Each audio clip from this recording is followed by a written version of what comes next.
Sziasztok! Ez már a második évad a Fenntarthatatlan Podcastből.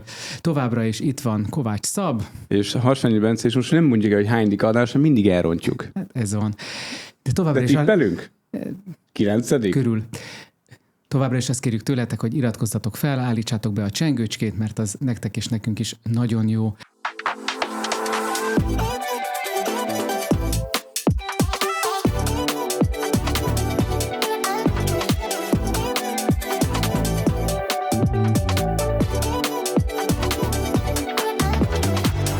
Vendégünk a stúdióban Almási Boglárka, akiről rövid bemutatással is készültem. Laudációval. A Hundren Energiatudományi Kutatóközpont vékonyréteg fizika laboratóriumának mérnöke, valamint az Óbudai Egyetem Anyagtudományok és Technológiák doktori iskola első éves PhD hallgatója. A 10 országban megrendezésre kerülő Streamy tudománykommunikációs verseny magyar fordulójának győztese, aki egy különleges anyagtudományi innovációval foglalkozik, tojáshéjat hasznosítanak csontpótló anyagok gyártásában. Köszi, hogy elfogadtad a meghívásunkat, jó, hogy itt vagy. Köszönöm szépen a meghívást. Erről kell kérdeznünk, hogy mit jelent az, hogy újrahasznosítotok tojáshéjat, és mit kell tudni egyébként a tojáshéjról, mint alapanyag? A tojáshéjról azt érdemes tudni, hogy nagy részt kálciumkarbonátból áll, és ezt a kálciumkarbonátot mi folyamatosan kidobjuk, tehát így hatalmas mennyiségben dobjuk ki, és a tojáshéj egyébként 2. besorolású veszélyes hulladék, ezt nem szokták tudni, de gondoljunk bele, hogy milyen fertőzéseket indíthat a szeméttelepen, ha így kezeletlenül kidobjuk, tehát költséges megszabadulni tőle.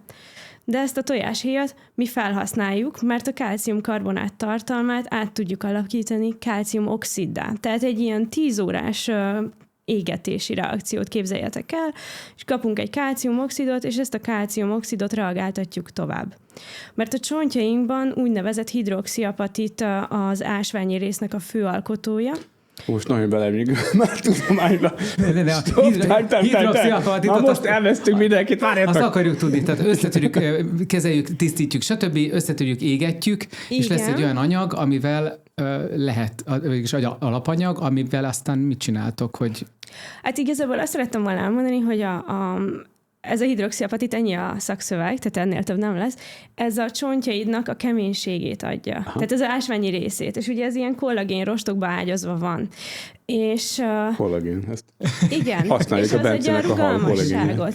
Na most mi ezt a hidroxiapatitot próbáljuk utánozni, mert a tudomány egy nagyjából 50 évvel ezelőtt arra jutott, hogy tök jó lenne valami olyan anyagot fejleszteni, ami olyan, mint az eredeti csont. Tehát nem lenne olyan problémánk, mint mondjuk, amikor beültetünk egy titánimplantátumot, hogy a csont az így oké, hogy nem okoz kóros gyulladást, de hogy a csontsejtek nem akarnak rajta megtapadni. Na most nem nehéz belátni, hogy mi történne akkor, ha ide beraknánk egy implantátumot. Nem tudom, hogy a nézők látják-e. Szóval ez egy marha csont, és ez egy ilyen csontpótló implantátum. Benne tök jó szemléltető eszköznek. De amit most kivettél? Ez egy 3D nyomtatott verzió, okay. amit mi csináltunk. Tojáshéjból. Igen, de erre még kitérek, ez annyira egyszerű, hogy tojáshéjból. Szóval, ha ide beraknánk egy titánt, és az nem nőne össze a csonttal, akkor az első terhelésnél, amikor rugalmasságra van szükség, akkor így gyakorlatilag kijönne belőle. A titán miért nőne össze a csonttal? Hát igen, szóval ez a baj a felépülésnél azért ilyen nagyon rövid. Egyrészt ugye a vérerek megszakadnak, tehát nincs vérellátottság, nincsenek ott a szükséges építőelemek. Másrészt pedig nagyon lassan tapadnak meg rajta a csontsejtek, mert egy ilyen testidegen anyag. Pontosan. És tehát... ez kevésbé testidegen, igen, mert hogy ennek volt köze valaha egy élő szervezethez? Nem. Hát igazából utánozzuk azt, amiből a mi csontunk áll. Tehát ez volt az alapkoncepció, okay. Hogyha utánoznánk a saját eredeti csont összetételt, akkor becsapnánk a csontsejteket. És ez egyébként tök jól működik. Ami egy jó dolog ebben az esetben. Igen, tök jól működik. Mert akkor hamarabb befogadja. Pontosan. Tehát le tud rövidülni a felépülési idő. Na most így fél évig nem tud valaki, hónapokig nem tud lábra állni, ha ehelyett akár egy pár héttel lerövidítjük azt az időt, amikor már lábra tud állni, az egy hatalmas nagy siker. Minden szempontból. Illetve itt ugye az is fontos, hogy a fémeket 20 évente akár újra fel kell nyitni, és egy új műtétre van szükség. Mert nem maradhat benne. Kiveszem, igen. tehát duplán műtik. Igen. Hát arra nem is beszélve, hogy átmész bármilyen security checken, akkor elkezdesz sípolni. Meg milyen drága az a titán. Nem egyébként. Kis kellemetlenséget okozva magadnak, meg a mögötted álló sornak. Igen, de hogy tényleg azért egy nagyon kellemetlen probléma az, hogy újra műteni kell, és bármilyen kórházi fertőzés kialakulhat, szóval nagyon jó lenne, ha ezt így egy műtéttel meg lehetne oldani. És akkor a mi koncepciónk az, hogy ugye ez a hidroxiapatit, amit tojáshéjból csinálunk, ez azért nagyon jó, mert a hidroxiapatit ez egy kálciumfoszfát forma. Tehát a kálcium alapanyagunkat 100%-ban a tojáshéj adja. Szóval már csak a foszfátot kell vegyszerekből nyerni.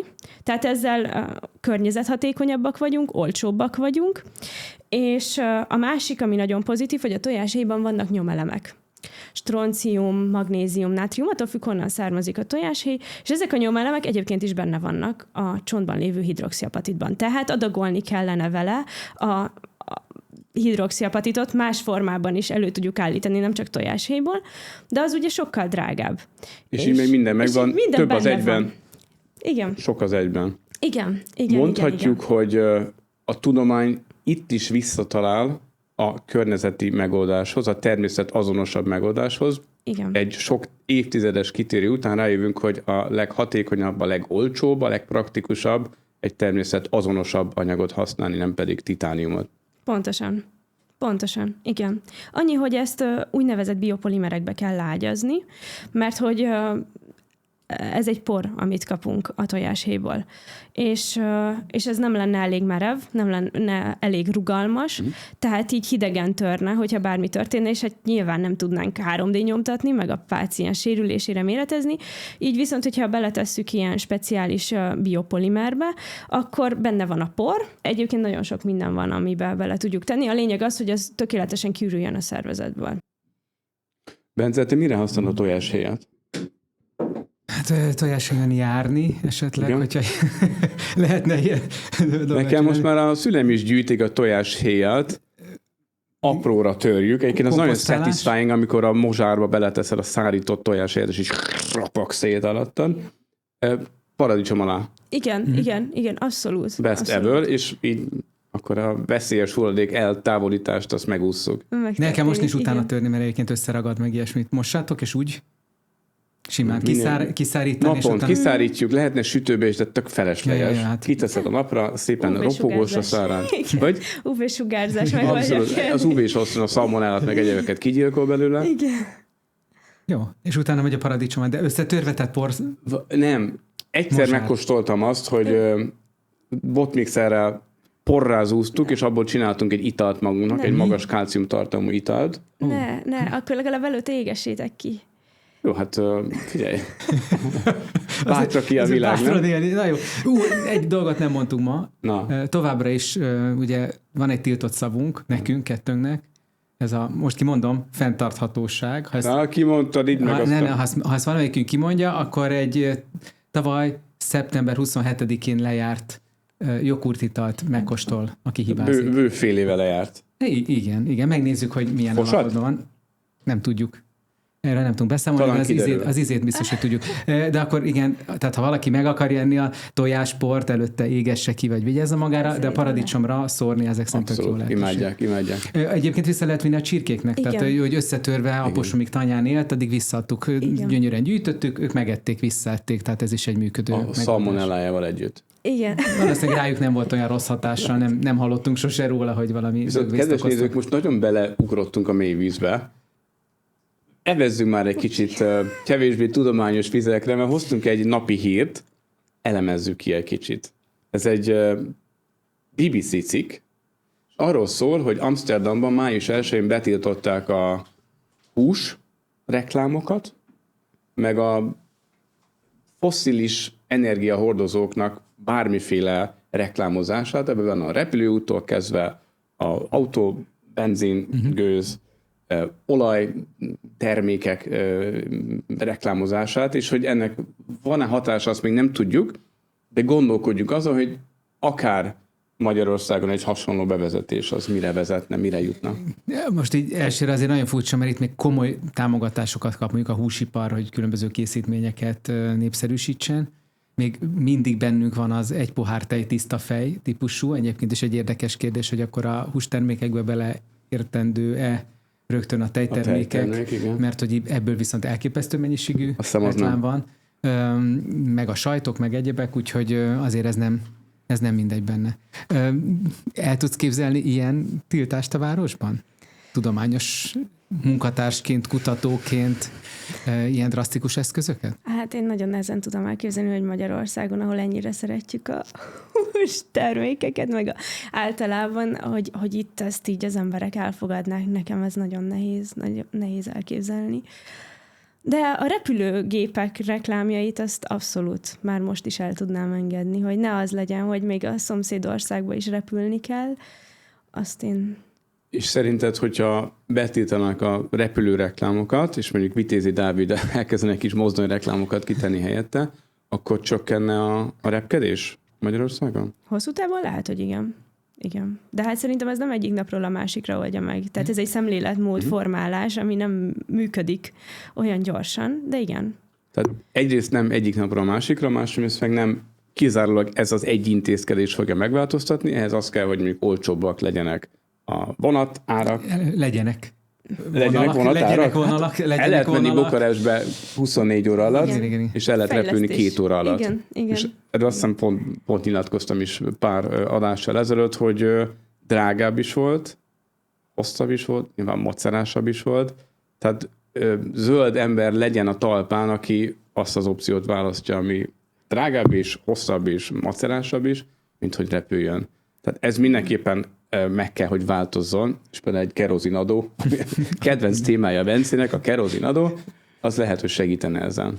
De attól még nem lesz kevésbé macerás. Nincs adótartalma, tehát ezért lehet ilyen olcsó repkedni, mert nincs. Legalább az a része, hogy olcsóbb repülni, mint vonattal közlekedni. Budapest és Bukarest között megváltozna. Vagy Budapest és Bécs között, vagy Pozsony, Bécs között már vagy Prága, tehát azért tudunk elég sok helyet mondani. Nekem szimpatikusabb lenne, hogyha a vasutat fejlesztenénk, meg olyan körülmények lennének, ami miatt az ember inkább azt választja, és akkor szerintem nem még az ár sem feltétlenül befolyásolna, mert alapvetően az emberek azért tisztában vannak azzal, hogy mégiscsak pozitívabb vonattal utazni, mint repülőgéppel. Egyébként Amsterdam sem arra készül, hogy akkor június 1-től már egy szép új világban ébredünk, hanem arról van szó, hogy vannak net zero céljai, klímasemleges célok vannak, szeretnék a holland húsfogyasztást 50%-kal csökkenteni, és egy ilyen plakát kampány, vagy illetve ennek a hiányával szeretnék elindítani ezt a, nem tudom, majdani 10-20 év múlva elérhető célt, hogy kevesebb húst együnk. Sokan azt mondják, akik a húsiparban vannak, meg nyilván az olajiparban, hogy ez diszkriminatív, ezzel nem érik el azt a célt, hogy csökkenjen, meg amúgy is démonizálják, pedig hát a húsfogyasztásról nem lehet azt mondani, hogy ez valami nagyon mérgező dolog. Illetve lehet azt mondani, de ezen komoly viták vannak róla, és nem akarunk ebben semmilyen kellemetlenséget, hogy beleállni ebbe. Tény egyébként, hogyha nem látja, nincs az arcába tolva, az nagyon más. De hát Hollandiában azért nem kevés marhát tartanak, úgyhogy ott ez kérdés, hogy igen, ez húsfogyasztás lesz, vagy a híres holland sajtok. Finom sajt hiány lesz. Egyébként van egy lépéssel előbb. De majd küldünk trapistát. Jaj, hát egyszer egy holland vendéget hívhatnánk, és tényleg az arcát megnézni, hogy különböző módon szokták, ez a vágható tej, meg ilyeneknek hívják. Füsttízű trapista, itt van a klasszik, itt van az érett trapista, és ebből lehet válogatni. Jó, szegényeket kínoznánk ezzel. Nem, azt szerettem volna még mondani, hogy... Az első holland vendégnek felajánlunk egy Mindenképpen. De hogy igazából az is egy megoldás, hogy eltűnnek ezek a reklámhordozók, tehát hogy erről most igen jelentős szó van Magyarországon is, hogy ez a mennyiségű plakáthely ez teljesen fölösleges, ezeket el kell tüntetni, mert vizuális környezetszennyezés, úgyhogy ez így viszonylag jól megoldja. Igen, tehát egyrészt a Zelenszky mosolygó képét nem fogjuk látni, De a mosolygó marha képét és a mosolygó repülő képét sem fogjuk látni. Szerintem ez egy szebb új világot vetít előre. És mondjuk azt sem plakátoljuk akarjuk, hogy léci gyűjts nekünk a tojás helyet. Erről beszéltünk már, hogy küldi nektek folyamatosan mindenki a tojásokat. Igen. Ilyen mennyiségben nincs rá sajnos szükség. Tehát ez nem fogja megoldani azért a magyar tojástartók milliószám keletkező, vagy milliárdszám keletkező tojását, gondolom. Most még nem, mert most ez még egy alapkutatás, tehát nem gyártjuk ipari mennyiségben, csak arról szól, hogy ilyen icipici mennyiségekben van szükségem mintára, és azt elküldöm elemzésekre. Később, hogyha már ténylegesen gyártás lesz belőle, akár egy 20 év múlva, akkor lehet, hogy fontos lesz ez, hogy begyűjtsük a tojáshéjat. És akkor majd felmerül ez a kérdésnek, az is egy érdekes, hogy egyáltalán tojást fogunk-e vásárolni a boltban, szeretnénk, vagy én inkább jobban szeretnék. Ja, lehet, hogy a június 1-én induló amszterdami kampány már a csirkét is nem a csirke miatt. De egyrészt ezek most fontos kampánytémák, hogy ketreces tartás, vagy nem ketreces tartás, még a tojótyúkoknál is. 2, hogy igazából iszonyú nehéz ez a szállítás, meg a dobozok, meg minden. Ugye az élelmiszer, tehát Horekában a hotelek, a reggeli tojást, azt egyértelműen tojásléből állítják elő, kartonból. Kérdeztem, hogy miért, mert szerintem ez így elképzelve horrorisztikus, és akkor mondták, hogy az a horrorisztikus, hogyha normál tojásból berakod ebbe a chillingbe, akkor ez bezöldül a tojásrántotta. Aha. Tehát muszáj ezt a fajta tojáslevet használni ehhez. Nem dolgoztam vendéglátóiparban, éppen csak belepillantottam ebbe, de lehet, hogy egyébként így ez a rengeteg tojás szállítom, összetörik, ugye boltban nézegetted ott a biotojást egyenként, hogy legalább a 2-szer annyit fizetek érte, akkor ne legyen benne törött, meg fél csirke. Szóval lehet, hogy vagy ez a tojáslé, ez nem ugyanaz, mint amikor porból csinálják, ugye? Azt hiszem nem, szerintem ezért felütik az összes tojást, akkor ugye a tojáshéj nagy hatalom, ugye, tehát a világot mi fogjuk ellátni hidroxiapatittal. Basszus, Bence, ezt megtanultam. Hidroxiapatittal ellátjuk a világot, és így már a fogyasztóknak a boltban nem is ez megy, hanem 2 fajta tojáslé, aztán hajrá. Hétvégén lementem vidékre, mert hallottam egy ismerősömtől, hogy birkát nyírnak, és a birka gyapjúja is veszélyes hulladék Magyarországon. Ugye ez korábban kincs volt, ebből készültek a szoknik, pulóverek, akármi, és most képzeljétek el, hogy vagy elássák, vagy elégetik, mert macera, költség van vele. És hát jelentkeztem, hogy kösz nekem, akkor kell egy bazinagy zsák gyapjú, mert mulcsnak tökéletes a konyhakertbe. És mennyi olyan anyag van, és most a tojáshéj után akkor még egy, ami tök természetes, tök értékes, de veszélyes hulladéknak nyilvánítjuk, és egyszerűbb a műanyag, meg egyéb természetellenes anyagokat használni, mert hogy olyan adminisztratív akadályokat gördítünk elé, hogy az embernek a haja égnek áll. Ha túl vagytok akkor az alapkutatáson, akkor javaslom, hogy a gyapjúra is térjetek rá. Nézzétek meg, hogy abból mit lehet csinálni. Egyébként lehet, hogy... Hajbeültetés, akinek kell. Tényleg nem tudom, mit lehet még belőle csinálni, milyen anyagokból áll, de biztos vagyok benne, hogy tudományos felfutatni a merino gyapjú pulóvereket. Magyar gyapjú van. Hungarian merino gyapjú. Mosogató szivacs, mit tudom én, biztos, hogy valamire jó. Abszolút, igen. Vagy emberi testrészek pótlására, nem. Tehát a hajpótlás ilyesmi, de nem biztos, hogy ez lesz a szuper dolog benne. Tojáshéjat mire lehet még használni? De leginkább ezekre. Aha.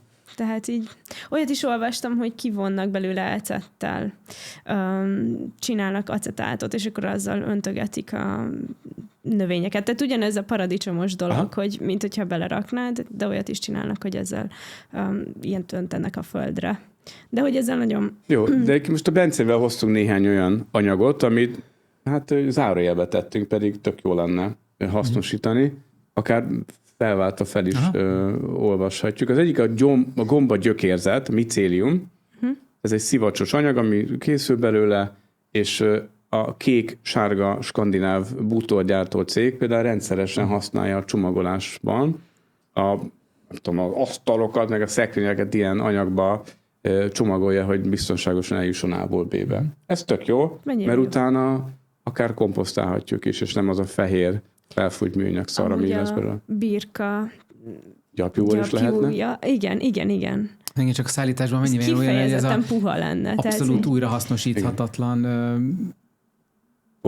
polisztirol csomagolás, amit Igen. mindig bedobnak a műanyag kukába, Igen. és én mindig átszenvedem a másikba, Igen. mert sajnos nem lehet vele mit kezdeni, bár állítólag egy helyen Budapesten le lehet adni, De nem tudnak vele mit csinálni. tehát, hogy igen, és hogy iszonyú mennyiségben keletkezik, Igen. egy nem túl nagy házban lakva is. Egyutas, és tragédia, amikor közben meg tök jó anyagok vannak. Igen. Igen. Te jó, szóval ezt megnézzük. Itt van például a hínára, tengeri alga, ami könnyen komposztálható, ehető csomagolás. Na, erről láttam egy cikket, hogy ez baromi gyorsan nő, tisztítja a vizet, tehát öblökben viszonylag igénytelen, tehát a szennyezett vízben is megél, baromi gyorsan nő, és ki tud tisztítani egy szennyezett öblöt. Hát akkor ezek a tengeri halgazdaságok mellett. Igen, viszont elfuttatni. azt meg nem biztos, hogy megenném azt a hínát, ami a New York-i, vagy Hudson öbölben ott Azt nem, de beszívja a magát a norvég szar. fjordokban, ahol ezek a lazac farmok vannak, és ott egyébként probléma is, hogy túlszennyezett a víz Igen. miatta, ott meg lehetne De csinálni. mondjuk ott kinn a távolban, ahol tiszta minőségű hínát lehet előállítani, ebből csinálnak egy csomagolást. Van az ehető bugyi, már évek óta, van az ehető csomagolása, egy többfogásos menüt lehetne ebből csinálni. Egy izgalmas estén, nem? PLA, ugye ezt te is említetted már, a politejsav, ez gabonaszárból, kukoricaszárból készül, ezek azok az anyagok, ami amúgy komposztálható lenne, de nem hagyják a földeken, hanem összegyűjtik, és akkor ebből csinálják a biopolimereket. Igen. Van egy kutató, akivel dolgozunk évek óta a Green Sense-nél, előadásokat tart a PLA-ról. Nagyon alacsony még a PLA-nak a nem a hasznosíthatósága, hanem a teljes műanyaggyártásnak a töredékét adja még csak. Picit drágább, picit maceránsabb, de olyan innováció van ebben is, hogy elég gyorsan eljutunk oda, hogy azt a sok jó tulajdonságot, amit egyébként az olajszármazék ad, azt a PLA is meg fogja tudni adni. Igen. És amikor majd egyszer készen állunk, hogy kiszálljunk a műanyagból, akkor ott lesz a PLA, meg még sok ilyen bioanyag. Például cukornád rost, amiből szintén ilyen kis tálakat Abszolút. gyártanak, tök jól Abszolút. néznek ki. Van már forgalmazó Magyarországon, mindig ott van a kiállításokon, de valahogy az áttörés még nem érkezett meg, de azért egyre több helyen látni már ilyen kis tálakat. Meg Abszolút. zsúrszinteket. Meg Ázsiában láttam képeket, hogy éttermekben, menő éttermekben is banán levélen tálalják a kaját, abba is csomagolják, hogy a takeaway kéred. Hát ez is elég bio. Hát elég bio, ha ugye nem azokról a banánültetvényekről származik, ahol monokulturális és őrületes egyszer használaton. Ázsiában nem, tehát ott tényleg mi éltünk ott családdal. De a banán levelét nem kell megenned. Tehát az, hogyha lemossák, akkor a vegyszer lekerül, de legalább a csomagolás nem ez műanyag. Tényleg állati jól néz ki, tehát ez nem meg kérdés. dekoratív is, igen. Mi van még? Hát a kedvenc témánk a műfű. Igen. Tehát műfű helyett lenne fű. Jó, azért, igen. Mert hogy az most nagyon divat is elkezdett válni, hogy nem esik az eső, akkor legyen műfű, mert az mindig zöld. Igen. És még hoztál, de ezeket átadom neked. Az SLS helyett kókuszbetain. Ja, ugye ez a szódium, laurát, akármi, az a habosító anyag, amit a szappanba tesznek, a túlfürdőbe tesznek. Mint kiderült, ez szétcseszi a hormonháztartásunkat, de azért teszik bele a kozmetikai cégek, mert habzik. És az embernek az a képzete, hogyha valami habzik a fejeden, akkor az biztos tisztító hatású, pedig SLS nélkül is tökéletesen megtisztul a fejünk meg a bőrünk. Ezek olyan felesleges vegyszerek, amiket teszünk a testünkre, amit és akkor ezt találtam a neten, hogy ez a kókuszbetain viszont helyettesíti az SLS. Picit habos. Kókusz már szétírjuk a világot, minden, hát a kókuszolaj, kókuszsír, jó, egy-két év és már a Balaton felvidéken is lehetne kókuszültetvényeket. Hát igen, ha banánültetvény van már akkor lehet a kókusz Olaszországban, Európában, akkor lehet, hogy a kókusz is hamarosan. Igen. És hát nyilván neked gyönyörű szép a bőröd, nem kell botoxolni, de hogy én azt olvastam, hogy Hollywoodban a sztárok lazac spermát használnak a bőrükre botox helyett. Tehát ez megint csak egy olyan természetes dolog, amit így bevetnek. Hát meg nem egy alig várjuk, hogy legyen egy vendégünk, aki ezt felvállalja és elmondja adásban. Kedves magyar kutatók. Magyar sztárok és kutatók. Ne. Ezzel foglalkoznak, várunk a stúdióba. Még egy kérdés a kutatásra kapcsolatban, ugye, ahogy az egészségügyben is, ugye a kutatásban is nagyon sokszor ott van az, hogy ilyen anyagot használunk, olyan anyagot használunk, tehát iszonyú sok kísérlethez iszonyú mennyiségű különböző anyag is szükségeltetik. Igen. Az áramfelhasználása, a eldobható, nem tudom, kémcsövektől, nem tudom, nálatok, ugye talán segíti a magyar kutatóhálózatot, hogy nincs olyan sok pénz. Tehát nem az van, hogy végtelen eszközigénnyel dolgozunk. Ez mindig segít, ha nincs sokszor pénz. Talán itt is bejön az a fajta ilyen magyar ügyesség, hogy nem kell mindig mindent kidobni, nem kell, stb. Hogy tudtok mi mosogatunk, abszolút. Tehát, hogy én ezeket a kis műanyag mintatartókat is mosogatom folyamatosan, hogy ne kelljen kidobni. Szerintem ez tök jó, így a magyar emberekben ez így benne van. Belénk van nevelve. Leleményesség. Igen, hogy nem kimosta dobáljuk a teljes ki. zacskót, és azt még újra lehet használni. Nem egy nagy mér, az 1 literes teljes zacskót is kimost, és akkor abba gyűjtök még szünetet. Nem tudom, nekem ő mosta a teljes zacskót a 80-as években, és így, amikor bármi ilyesmit kidobok, úgy felmerül benne, hogy a Nagyi mit csinált volna, és akkor még az zacskót kiizélem, az még újra valamilyen más típusú zacskónak jó.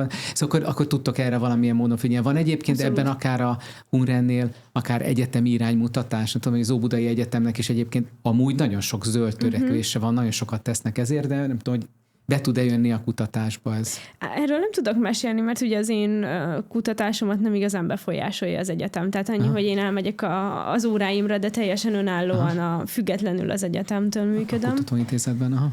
Igen, abszolút az intézetben. De igen, az intézetben mi igyekszünk persze költséghatékonyak lenni.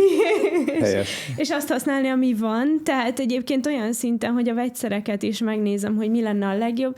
Jó, hát ha az nincsen pont, és egy szénlánccal hosszabb ugyanolyan vegyület van, próbáljuk meg azzal, valószínűleg működik. Az a robbanás múltkor az elmúlt. Igen, és tényleg egyébként működni szokott, tehát legalább újdonság. A gyomrom is jelzett, meg nézze az idő, 10 óra van. Kóstolunk valamit? Igen, jó. Hoztam. Még nem mondtuk ki a fent... De jó, hogy én sem mondtam ki. 8 hónap megkóstolhatod. De tehát amit hoztam, az házi mogyoróvaj, házi almalekvárral. A mogyoróvaj az tök egyszerűen készült. Fogtam nátriumbenzoátot, kevertem egy kis szójalecitint hozzá, egy kis magas cukróz kornszirupot. Nem, nyilván ez csak és kizárólag leturmixolt földi mogyoró. Kóstold meg, légy szíves, ha készen állsz erre. Hosszan csúsztatod a tányért, hogy jó hangja legyen az asztalon. Hát. Jó, nem lehet ezt így könnyedén. Mi is megkóstoljuk. Azért jó, mert a mogyoró az így rá fog tapadni igen. A hangszalagjainkra, de van éljünk bátran. Igen. Egészségetekre. Kedves egészség. Érzed a szójalecitint? Nem. Én sem. Ugye? Az só van benne? Sósam? Mogyoró? Nem. Esküvőm sósnak érzem. Az agyunkban így be van kódolva, szerintem a mogyoró, az sós mogyoró. Szarrá sóztam utána, nem. Nincs benne só. Szerintem magától is egy nagyon kicsit finom. már. Köszönöm. Nagyon jó. És jó a jelly meg a peanut butter arány? Nem más, tudom, mint az amerikai ez almával ötvözve, nagyon jó. Nagyon ugye Amerikában, egy pár évet éltünk még a 80-as években, és akkor amikor ezeket a harmonika kenyereket megkenték az egyik felét peanut butterral, a másik felét meg ezzel a lila Otello grape jellyvel, ilyen szőlőlekvárral, mert valószínű semmi nem volt, ami a szőlőnek köze volt, és aztán félbevágták, és ilyen háromszög formán vették, akkor így elborzadtunk, de aztán mi is elkezdtük enni. És ez egy picit ennek az emléke. Hogy nagyon jól hozzá lehet szokni, ahhoz az amerikaihoz is, mert igen. brutális mennyiségű adalékanyaggal lesz. Na, de pont ezért, mert megnéztem. Nem minősülő kenyérrel, cukrozva, stb. Igen. Megnéztem, hogy mi van ezekben benne, és sajnos tényleg benne vannak ezek a szarok. Pálmaolajtól kezdve mindenféle tartósítószerek. De hát, hogyha ezt frissen elkészíted 5 perc, és lehet, hogy nem 5 évig tart, mire tönkre megy, hanem 3 hónap után, de addig meg pont elfogy. És aztán darálunk egy következő adagot. Zseniális. Kérem szépen a recept.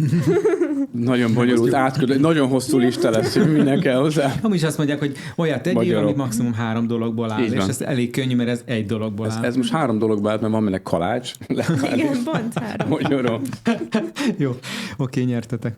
Na, viszont nekünk van egy új rovatunk, amit most a kedves nézőknek is látjátok, ezt az 1990-ben gyártott, ezt onnantól, hogy bele van pecsételve alul, a mechanikai művek gyártott a telefon, Képzeljétek el, hogy a Bence felmenői ilyen tech zsenik, és meg tudták oldani, hogy ha tárcsázunk egy bizonyos számot, ezt nem árulhatjuk, hogy milyen számot tárcsázunk, akkor valamelyik minisztériumnak a hangposta fiókjára jutunk, és tudunk hagyni üzenetet. Akár a Gajdos miniszter úrnak, akár Vitézinek.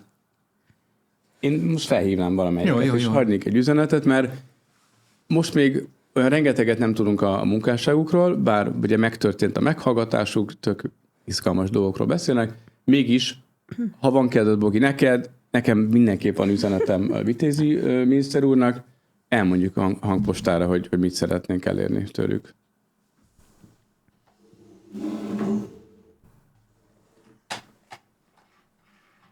Nem árulhatom el, mi a száma.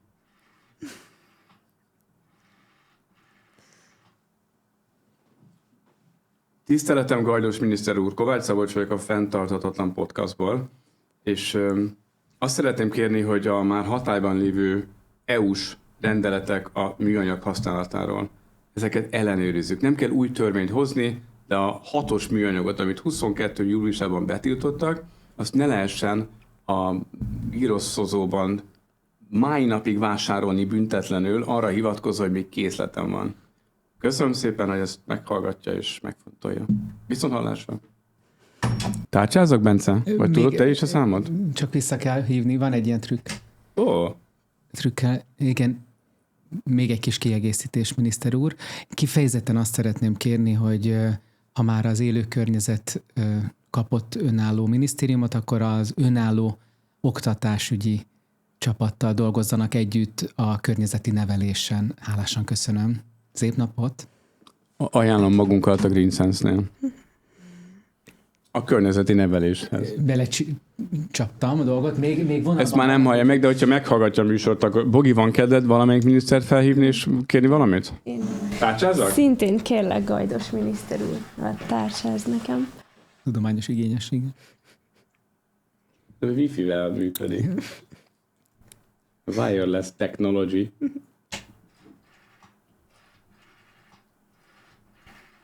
Bogi, akkor átadom ezt a wireless technology-t, és akkor Gajdos miniszterelnök tudsz te is üzenni. Jó napot kívánok, kedves miniszter úr! Köszönöm, hogy meghallgat.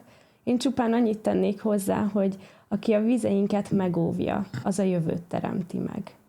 Köszönöm szépen a lehetőséget, viszonthallásra. Hát ez nagyon szép volt. Ez tömör, gyönyör. Egyben szóvivői. Gyakorlatilag. Igen. Viszonylag kevés utcát, közteret neveztek el még nőkről. Meg csontokról. Csontokról, de akár kutató-nőkről. Tudnál esetleg olyan nevet, példaképet mondani, akiről szerinted jó lenne akár elnevezni?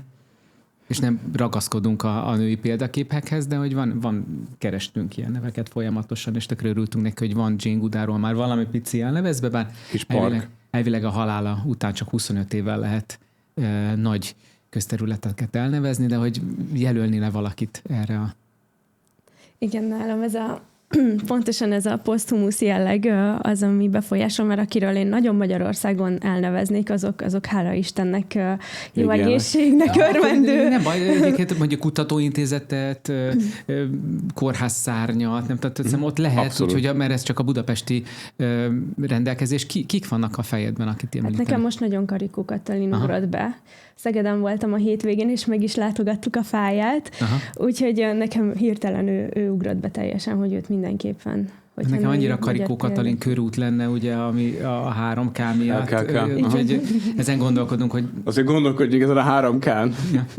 Ez egy művelődési ház egyébként a 3. kerületben. Ja, ez működik. Működik. És az jó. Az jó dolog. Nem kell rögtön a Ku Klux Klanra.